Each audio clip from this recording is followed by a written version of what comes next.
Hey, grown folks, Donna Smith with another grown folk topic on the weekend.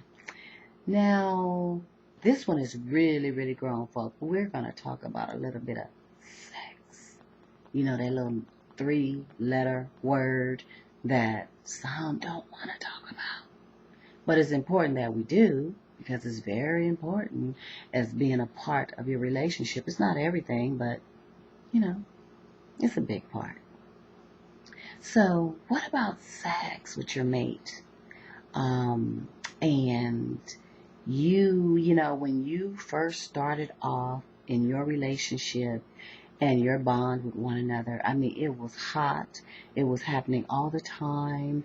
It was, you as the woman being the one to be aggressive regarding sex. It was him as the man being aggressive.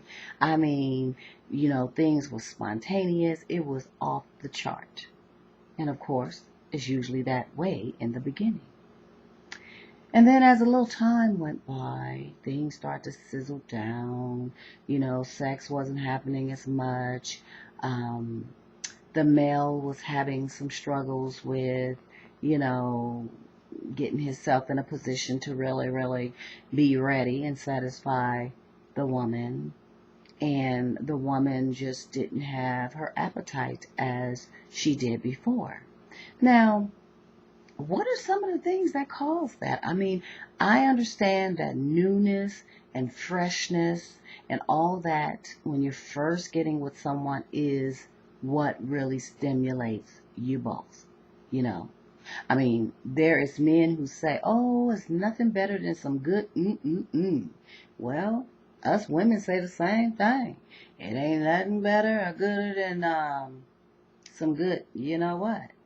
So when you get that newness, you're so excited and everything is just so, you're just hungry. Your appetite is just so increased. But then when it becomes, more of a routine thing, you're comfortable. You've been with that person, let's say, 6 months to a year. You're used to it. You know what makes them tick. They know what makes you tick. And it's like, it's good, but I'm getting bored. I mean, what do you do as a grown folk? What do you do in your relationship when things start to sizzle, fizzle, sizzle, fizzle? When the steam leaves, when the sex is not hot and exciting anymore. What's some of the little tricks? What's some of the things that will turn that whole thing around, spice things up, get him to desire you more, get her to desire you more? You know, um, is it medical reasons? Is it stress? Is it those things that come about? If so, what can you do as a couple to alleviate that? What can you do to help balance it so that your sex life will be so wonderful? I mean, the answer is not going out and getting it from someone else. That's cheating and that's not being truthful and honest and that's being extremely risky and you just don't want to go there. So what would you do? Or what do you do when you're in a situation in your sex life, in your relationship, starts to fizzle, sizzle, sizzle, fizzle? Think about that. Let us know.